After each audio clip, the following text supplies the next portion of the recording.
So I started in the mortgage business when I was 19.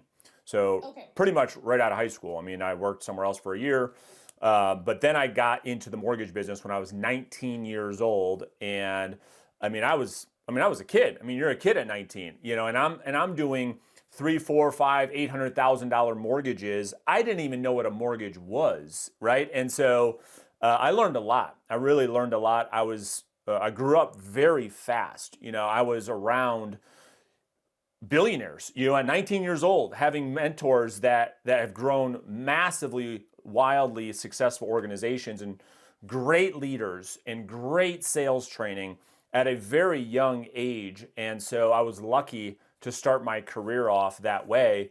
And I owe a lot of credit to that company that I say to everybody really raised me right when it comes to the art and science of selling and leadership.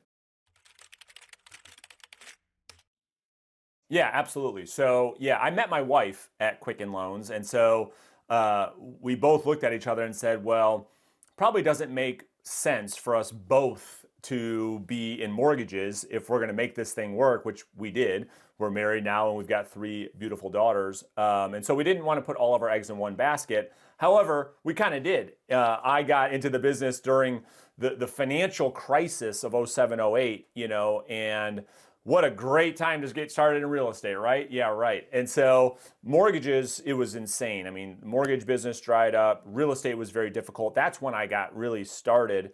But the thing is, Laurel, when I was in the mortgage business, when I was at Quicken Loans, it was normal. It was normal day for me to have 5, 6, 7 hours of actual talk time on the phone every day. And that was the minimum expectation. I mean, we had 19, 20, 21-year-olds making $500,000 a year. We were making more than brain surgeons, right out of high school. And it was through two things. It was through massive action and phenomenal skills. These two things combined was a winning formula. And, that is how Quicken Loans today, where they're now Rocket Mortgage, is the number one mortgage company in the world, bigger than Bank of America, bigger than Wells Fargo, bigger than all these companies that have been around for 100, 150 years. They were able to do it in 30. And so I took those same principles into real estate. And so when I got started, and it was so funny, my first month in real estate, I took 20 listings. And everyone was like, how in the world is this kid doing this? And I started to look around like, is this not normal? Is this not normal? Because I just got into the business. I started picking up the phone and doing what I knew how to do, which is, that's what sales is. Sales is prospecting, generating new business, new opportunities, new relationships. And if you don't, Laurel, as you know, your days in this business is very, very limited. And so right out of the gate, I started doing 100 contacts a day. And so for anybody who understands what that takes, it's usually about 6 or 7 hours of outbound phone calls, which led me to, success fairly quickly. Now, once that occurred and I realized what I now know, like that 90% of the people that get into this great industry of real estate don't make it. It's because their unwillingness to accept that real estate is an actual business. And when it's an actual business, there are principles that have stand the test of time that must be true for any business to make it. Real estate, if we opened up a Jimmy John's franchise, a restaurant, it wouldn't matter. And those principles are very, very simple. We have to have a way to get new clients in the door. We have to have a valuable offer so those people that come in the door actually take us up on what it is that we offer. And then we have to be able to deliver on our service in a way that those people turn around, tell people about us so that we can grow our business long term. Well, when we look at the real estate industry, I just walked you through the 4 channels that I coach to: lead generation, lead conversion, client service, and then our database in generating repeat and referral business. When we look at those 4 verticals in most real estate agents' businesses, they score themselves an F in all of them. And so it's like, well, wait a minute, this is where we need to focus. What are we doing to generate new opportunities? Where are your skills to convert those opportunities? When you get a client, Laurel, can you deliver on the promises that you promise? And then is that service so good that when you sit at the closing table, your clients are wowed and they tell everybody about you? Yeah, so it's the same 5 pillars of business that I coach to and I focus on today. Number one is what I call the top 100 or your sphere of influence, right? And so everything in our business has to start from this foundation. And most agents just feel weird. They feel awkward. I don't want to feel salesy. I don't want to communicate with those people. But number one, it's the people that we know. Then number two is what I call referral partners. I turned this business from a B2C business model into a B2B business model, which is what led me to you. So my second pillar of business was divorce attorneys, probate attorneys, estate attorneys, CPAs, financial planners, insurance agents. Because here's what I learned very, very early on. For the most part, Laurel, realtors are the hunted. Meaning we have every mortgage company in town, every title company in town, all the home warranty companies, home inspectors, they're coming after us. Why? Because we have their clients. Well, we can flip that model around, right? There's a lot of people that work with the clients that we want to work with, as you know, like a divorce attorney. So I call those RPs or referral partners. So that's my second pillar of business. Then the third pillar of business is what I call hand raisers. These are the expired listings, old expired listings for sale by owners, for rent by owners. These are homeowners, as you know, in the market saying, hey, I'm selling my house. I need a good agent, right? So those are the easy ones. Number 4 are absentee owners. So these are people that have rental properties that are constantly buying and selling based on the market fluctuation. And then number 5 are downsizers. So these are people that have big equity positions that when they come of retirement age, what do? They sell the home that they have all this equity in, they downsize to a single family ranch style property after the kids are gone, happens like clockwork. These 5 pillars of business is what I call a market-proof business model. It doesn't matter what the market's doing because all 5 of those pillars serve you regardless of what interest rates are doing, regardless of the real estate market. So those are the sources of business that we still work to this day. I mean, up until, a year and a half ago, it was, and so for a long, long time. And so, over a decade. And so, and I built, and through those years, like you said at the intro, I've tried many different things. I did the KW mega team. I did that. I had what I call now, which is my attorney doctor model, where we're able to generate a lot of sales off of a 2 or 3 person team. And so we follow the same model as an attorney does, the same model as a doctor does. We can unpack. Let's unpack that. So we take the same approach as those professions and we brought that into this industry. And so what we do is it's all built. So most teams, when people hear team in real estate, what they think of are these huge mega teams with all these buyer agents, and the team leader has their credit card out buying leads for these people that they don't know how to convert. That's what they think about when they think about a team. To me, a team, what a real proper team is somebody who is building leverage through their own sales business. And here's what I mean by that. So you have a rainmaker who's generating a lot of business out there, building relationships like we talked about, generating a lot of business. At some point in time, that person's going to have to hire some type of administrative staff if they want to keep growing their business. So this person has a full-time admin. At some point, the buyers, as we all know, take so much time. So it's having a full-time buyer partner that's taking on all the buyer leads that you're generating from your listing-based business. And then the 4th person on this team is somebody to spend all their time on top of funnel conversations to bring them into the pipeline. So we call them an ISA. And then lastly, this last person on the team is our client experience specialist. So this is the person that's taking the contracts to closing and giving an amazing client experience. And so I built this in a way where I just go to a listing appointment, do what I do, call it brain surgery, do my surgery, bring it back to my team of nurses, and my team of nurses do everything, and I show up at the closing like a hero. And this builds in great leverage. Everyone has their singular focus, and we're able to generate 100 transactions a year with 5 people, where a lot of people are doing 100 transactions with 20 people, right? And it's very low profit, very high ego, right? Because we want all of our name on it and everything and all that stuff. So that's what I mean by the doctor-lawyer type practice. Yeah, I'll tell you. So traditional selling is a process of trying to convince somebody to do something. In other words, traditional selling suggests that you would go and meet with a potential client, you would get on stage, you would do this dog and pony show, and that client or that prospect would have all of the power, and they would determine whether or not they are going to do business with you. And they fully expected you to try to convince them, to pressure them, to apply objection handlers and pull out all these magic tricks. They fully expect that, and the salesperson fully expects them to push back. And it's this process of going back and forth. It's like putting 2 magnets, Laurel, on its opposite side, right? And trying to put them together, and they keep going like this, right? It's a nasty, nasty process.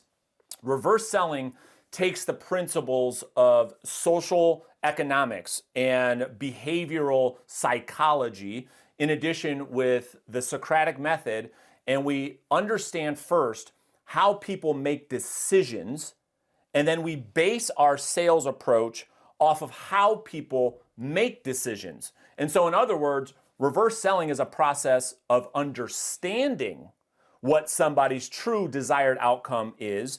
And when there's a fit, and only is when there's a fit, do we make a recommendation without the pitch, without convincing, without any of that. Quite frankly, to take it a step further, the prospect in our reverse selling methodology does all of the selling. We stay out of the way.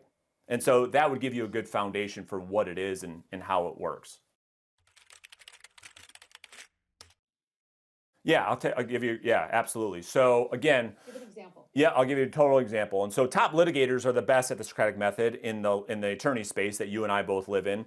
They're the best at it in the world. And so they get paid millions and millions of dollars to use it. And so here's a great example in real estate. What most real estate agents will do at a listing appointment is they will try to convince and sell the seller on pricing their property at a certain price. And they'll try to do the convincing. And in many cases, as you know, the seller will push back and try to list it higher, right? This like this battle between agent and seller. What they're doing is they're initiating something called psychological reactance. And so what happens in the brain is anytime we tell somebody not to do something, they want to do it. You tell the kid not to touch the stove, and what do they do every time? They want to touch the stove. And so what the Socratic method teaches us is that what we have to do is ask a question in a certain way to have people come up with their own ideas. And when it's their own idea, they'll act on that idea. So as an example, if I'm talking to a seller, instead of trying to convince Laurel, the seller, to price the property at the price that I want them to, I might ask them a Socratic style question like, Laurel, what do you think would occur if we listed at a price that caused your home to sit on the market for 37 days when all the other homes sell in 7 days? What do you think has occurred? Now I just sit back and I listen. And the seller then says, well, Brandon, yeah, we're probably priced a little too high and we'll probably get lowball offers. We might even go stale on the market. And now that person is selling me. For the first time in history, we've changed the dynamic between salesperson and prospect, where the prospect is doing all of the selling. And again, we can just ask good questions to get people to their own answers. Let me unpack some stuff that happened in that interaction to go further on the reverse selling methodology. And I talk a lot about this in my book, Reverse Selling. And what happened there is something that it's one of our reverse selling rules, which is nothing is as it seems. Prospects owe us nothing. And so what they, that whole, I don't want to pay 6%, that whole thing you just kind of outlined is the natural way in which prospects deal with salespeople, right? It's natural resistance towards salespeople. And what happens is there's something called the value ladder that I teach. And that is exactly what you did. Value is only measured in the eyes of the beholder. And so it's not that people don't want to pay whatever they think they don't want to pay. It's until the value's delivered do they determine if something is valuable regardless of the price. In other words, we teach our clients, Laurel, all the time on how to handle that commission objection. And by the end of what we teach our clients to do, the sellers oftentimes want to pay our clients more money than 6%. And the way in which we have that conversation and how it serves the consumer at the highest level by them discovering it on their own through a series of Socratic questions. So I launched my first course 8 years ago, and it was focused specifically on for sale by owners. And what happened was, because of the quick success, what happens was, the brokers and all the, like, look at this guy. And so I ended up actually coaching the broker that I worked for, and I ended up teaching everybody at my brokerage.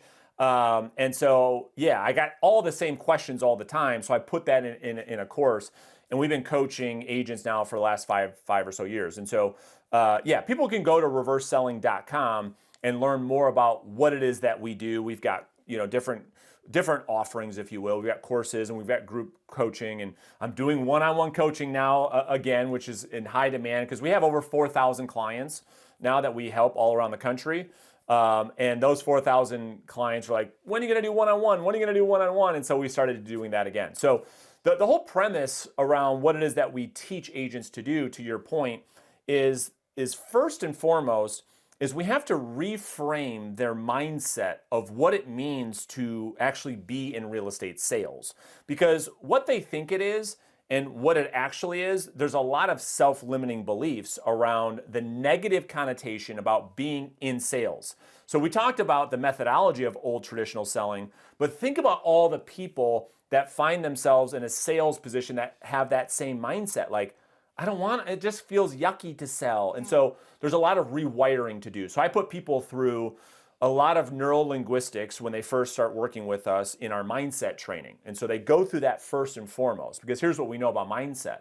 Mindset is responsible for how we feel. How we feel is all responsible for the actions that we take or we don't take. So we first rewire the mind. Just our mindset training alone is about 6.5, 7 hours of curriculum-based online training. And then in addition to going through some exercises that I put them through on a path of self-discovery. So they go pretty deep, and it's a really big awareness for people. We talk about your old character and creating your new character and the science behind that and how you can rewire your mindset moving forward. So that's step one. And then we get into kind of the 4 pillars that we talked about at the beginning of the show, which is we create a skill set that allows people to generate primarily listing-based business. I mean, that's what we're really focused on, is helping our clients, Laurel, build a listing foundational business, and then building that model that we talked about with the doctor, lawyer, to leverage themselves because they're taking so many listings. So we teach them mindset, skill set, the actions to take. We break down the business plan. We give them all of the strategies and tactics to go out into the marketplace and communicate from a place of service, a place of reciprocity, a place that really attracts the prospects to want to work with them because the messaging is so different that most people aren't used to. And we teach our clients how to lower that psychological reactance. Yeah, absolutely. They can find it on Amazon, Laurel. They can get the audio version off of our website if they want. Love it. And yeah, it really goes deep on the 23 rules of reverse selling and then the 18 reverse selling skills. So it takes both of these worlds, right? And then it walks them through literally step by step on how to use these in the business, because I think a lot of people giving information out there is like pie in the sky type stuff. I think people need the true tactical things that are working in today's business. And so yeah, that's a good place for people to start.